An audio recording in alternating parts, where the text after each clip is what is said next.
Hey everyone. So I've been playing Echoes of Angmar for about the last month or so, and while I've been playing, I've been keeping a list of features and settings and all sorts of things that are kind of hard to find and kind of buried within the game, and a lot of new players may not know about. So I'm just going to go through that list and kind of share everything that I've gathered, basically sorts of tips and tricks and settings that are kind of must change settings in my opinion, stuff that you'll really want on, and just sort of ways to try and combat the jank a little bit, because it's kind of a dated game, the engine's kind of janky, the settings are kind of janky, so a lot of this stuff should kind of help with that a little bit, make the game a bit more comfortable to play, feel a bit more natural to play and stuff like that. So okay, so just a couple of notes before we go through the list. Unfortunately, most of these settings won't save over if you make a new character, and the second thing is a lot of the stuff that we're going to go through, you'll want to kind of move around the screen to wherever you want it on your UI. So to do that, you either press Control and hashtag key, or it might be Control and slash. So once you've pressed that, it'll bring up this screen here where you can see all of the user interface elements, and you can drag them around to position them wherever you like. So when I reference a certain thing and I say that you may want to move this, you know how to do that. So the very first thing is the tooltip delay. So if you go to UI settings and then down to tooltips, so this delay is by default set to 0.3, and it makes the entire game feel like complete shit. So make sure this is set to 0.0. That's like the most important thing, because if you cursor over any sort of skill, any item in your inventory, it will just have this really awful delay. So make sure that's set to 0.0. Okay, so the next thing will be item names. So again, to options, UI settings, it's close to the top, item names. So when you have this checked, any item in the game world, any sort of resource, collectible resource or quest item, will have its name displayed. As you can see here with these NPCs, it will look just like this, but it will have the item name. And just a note on that is that you can obviously press N to disable or enable these item names. I kind of recommend to do so if you're in a close quarters combat situation, for example in a dungeon, because they can tend to get in the way if there's 6 players running around. And also sometimes they randomly stop working, so you may notice when a player comes out of an interior, for example, a lot of the time their name isn't displaying above their head. So kind of get used to toggling this on and off quite a lot, because it will just randomly fix a lot of players that may not have their names displayed. It's kind of awkward, but yeah. Okay, so the next thing will be the vitals above target. So if you go to options, UI settings, and then selection vital display, what this will do is, now I have that on, if I click myself, you can see it displays a green and blue bar for morale and power. So if I target a mob, you can see the mob's health bar. Unfortunately, it's only one target at a time, but it's kind of nice. It's a preference thing, I guess. Some people may want that on for visual reference. And the next thing here will be target of target. This will be an absolute must-have. You'll definitely want this on. So if you go to options, combat options, and then show the vitals of your selection's target, and then if I click myself, you can see here, you can see my target. Yeah, definitely want that on. And then the next thing we have is skill forwarding. So again, if you go to options, combat options, enable skill target forwarding. So when checked, you will attempt to execute your skills on your target's target if the original target is not valid. So what that means is, if you have a mob targeted and you wanted to cast a heal, for example, you can still cast a heal without changing target, and it will go through to the target of the mob. And you can also keep a party member targeted, and then just cast damage spells, and they will go through your target. They'll go on to your target's target. If that's confusing at all, just let me know in the comments or something. I can explain anything like that. And then just one more note related to targeting is that, so this icon here, I'll bring it up on the screen.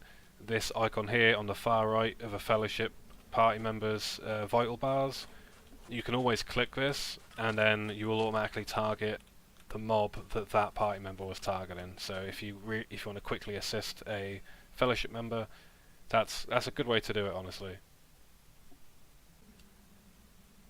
Okay, so we have a few more quickfire settings. So we have show FPS, which is Control F, and that'll bring a bar which you can move frame rate. We have connections, so if you want to show your ping, your latency, you can go to Options, UI Settings, and then down to Panels, and then you'll see the bottom one is Show Connection Status in Alert Panel. So you can tick that, and then if you want to move that around, that comes under Alerts for some reason, so you can place that wherever you like also. There's also an option to, I'm not really sure who would use this, maybe healers. It can, I guess, make it a bit easier to see people's health, but vital bar numbers is an option here in UI settings. So you can see I have 111 morale, 174 power. If I untick that, it's just a bar without the digits. So a preference thing. Okay, so the next few are all related to the chat. So the first one will be chat bubbles. So here in UI settings, if you go down to chat bubbles, what this will do is any text said by players or NPCs in the world will be displayed over their heads now. So that's a nice one, you kind of want that on. Then we have the profanity filter. So if we go to chat settings, profanity filter enabled, you do not want that on for obvious reasons. And then the last thing is kind of just this chat bar down here and how it works. So you can actually click this corner here to stretch it out and drag it out to wherever you want it. And then you can also increase both the font size, change the font colors. So if you go to chat here, what I like to do is up all these fonts to around about 18 or 20. Just makes it a bit easier to read, a bit easier on the eyes. You can recolor all of them, so you have fellowship chat, you have kinship chat, all sorts of things, trade chat, you have custom channels. And one note on this is that the popular, so /GLFF, if you're not familiar with that, it's like the global world chat channel that everybody uses for groups, for dungeons, quests, everything, even just shit posting in the middle of the night, you know. So if you want to change that one, text size or font color, that is user chat 1. So user chat 1 for that.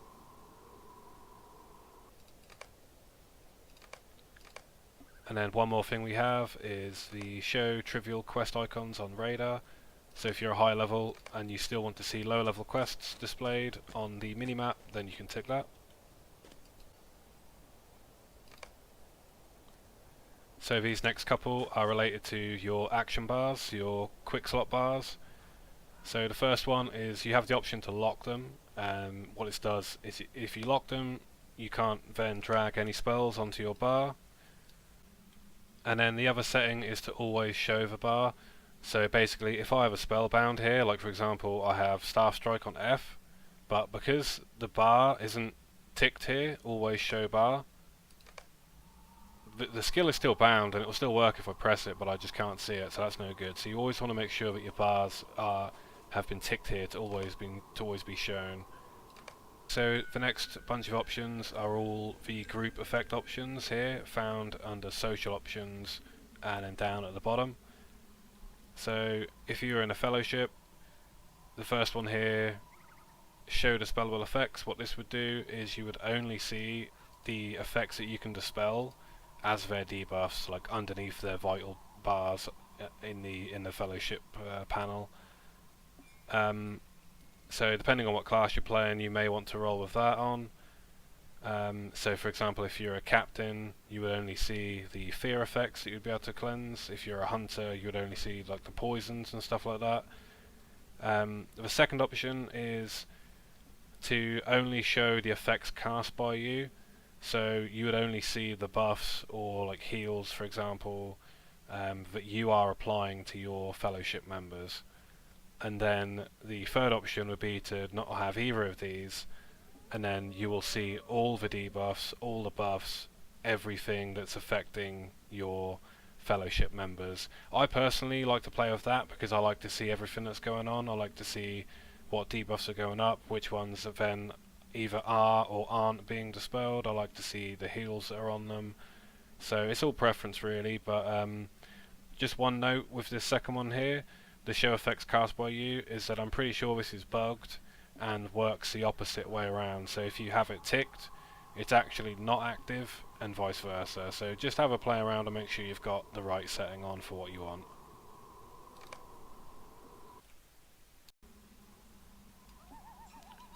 Okay, so the next ones are all related to loot. So the first one that we have is auto loot. You can actually auto loot in this game. A lot of people don't know that, but it is shift and right click by default. But you can actually rebind this. So if you go to options and then key mapping, and then go down to just above music, and then you have auto loot all. So shift and right click.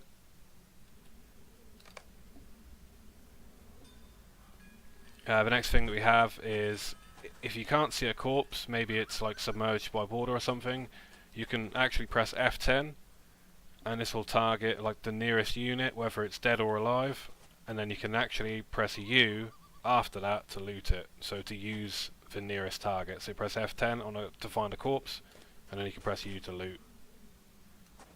And then the last thing would just be about the loot rule. A lot of people, I guess, don't realise there is actually a loot rule to need greed.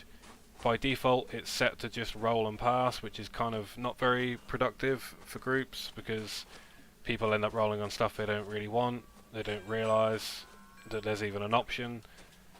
So my advice is to every single group that you form, or every single group that you're in altogether, at the start of the group, I would perhaps discuss the loot and suggest switching it to need greed, and encouraging the use of need greed also.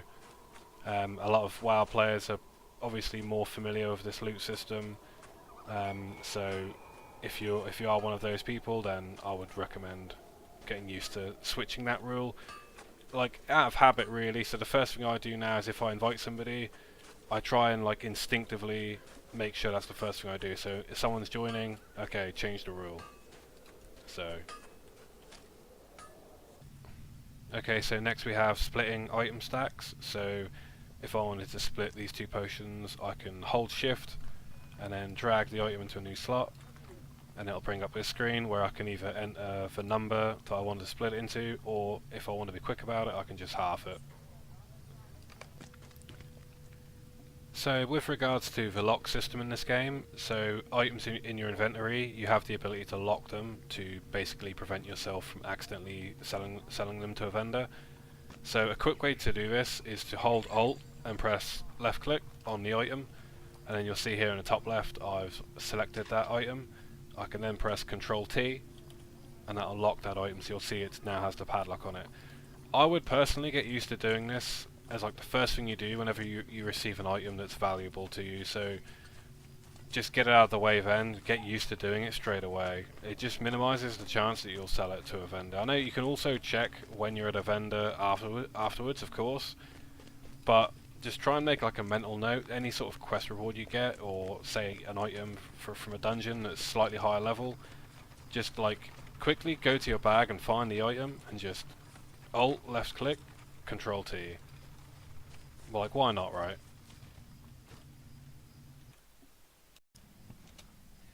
Okay, so we've got some more basic ones here. So you can actually link quests in the chat by simply control and clicking them, and you can link it.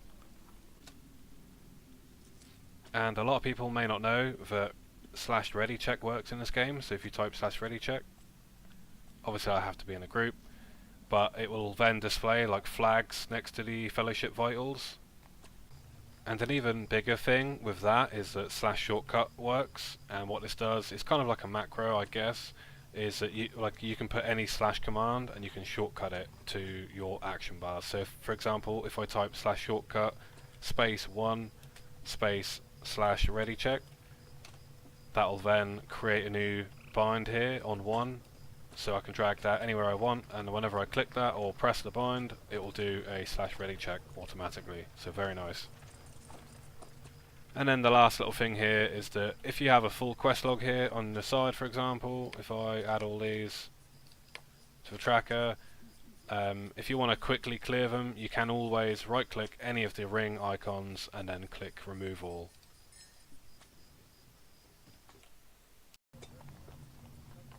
Okay, so we've got a few little janky bits here, so bear with me for these because it might take a little bit of explanation. So the first one is, if you're used to dragging the camera around a lot, I would really suggest getting used to holding the right mouse button as opposed to the left mouse button. If you use the left mouse button to drag it around, what will happen a lot of the time is, if I go over here, so you'll see then there's a name here. If my cursor is over one of the letters in like a very specific point, it won't drag. So like right now I'm holding left mouse button and dragging around and it's not moving the camera. But if I was to be right clicking and I did that, it will always work, no matter where I click over the name. It can be quite frustrating. It also happens over like your fellowship vitals. So if I had a full group here down the left, if my cursor was like even just slightly too close to the borders of the fellowship panels, the camera just won't drag and it gets really frustrating. For a long time I was wondering why the fuck like the camera wasn't moving, and I've realised that's why. And then sort of related to that is if you're auto running with numlock or whatever your bind is for auto run, if you're auto running and you want to stop running with both mouse buttons, if you press the left mouse button first and then the right one, you will never stop. You always have to press the right mouse button first and then the left mouse button to stop moving. So basically, just get used to using right mouse button as your like default for movements and camera and stuff like that. And then lastly, we've just got a couple of pet stuff. So you can actually drag your pet abilities from the pet bar onto your main bars, onto any binds that you like. So for example, I have attack here, pet attack, I have bound to be. Any of these other skills I can also drag and then rebind. And then just one other quick thing related to pet pathing is that sometimes your pet will get stuck and will just fail to keep up with you. And even if you're like pressing attack commands and stuff on a mob, so what you can actually do is press follow again, and the pet will catch up to you, and then you can start like attacking again. So just get used to, like, if your pet's behind or he's like stuck somewhere, like visibly you can see it where it's stuck, and you're thinking, why is it not attacking? Just quickly press the follow again and it'll reset its pathing, it'll catch up to you, and then you can attack again.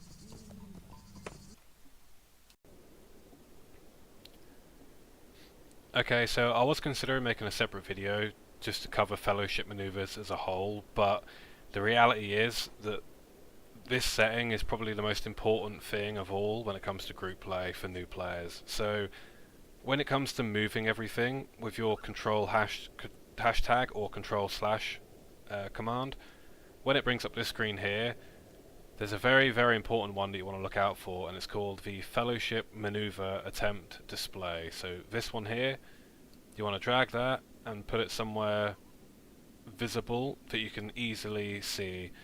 And the other one that you'll want is called the Fellowship Maneuver. So that's here, the Fellowship Maneuver Display. What I like to do is have this one just above the attempt. So basically, fellowship maneuvers are certain orders of 6 colours, red, blue, yellow or green, that if activated in the correct order will give your fellowship a powerful buff. Sometimes you get allies like spirits that help you fight. They're very powerful, and your group should absolutely be utilising the fellowship maneuvers. So you should assign yourself an order and a colour. You can always look up on a wiki like list of fellowship maneuvers, orders and colours and stuff like that, and decide which one you want. Wings of the Warlord is a popular one. It's kind of like the most overpowered one that there is, so I would recommend that. So you'll see this dial sort of will pop up, and it'll have the 4 color options depending on which color and order you've been assigned, because the order is very important. The order does matter. So you'll see just below you've got the 6 sort of circles here. This is the attempt display. This will show you the live colours going into the slots one by one. So you know, for example, if you were number 5 on the blue, you would wait for all 4. You would wait for the blue, red, green, yellow, and then you would know to hit. You think, okay, I can hit mine now, and then you can click the blue. And then just one more note regarding fellowship maneuvers. If you see this icon, this target icon pop up on the screen, you should click it as soon as possible, because basically what this means is that a different mob other than the one you're currently targeting is having a fellowship maneuver being executed on it. So if you click that, it will change your target to that mob, and then it will allow you to input your color. And there is actually a way to rebind this.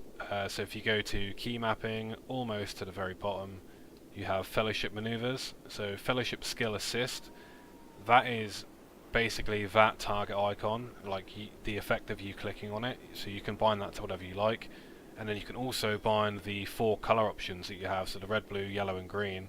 So top, bottom, left, and right. You can bind all of those also.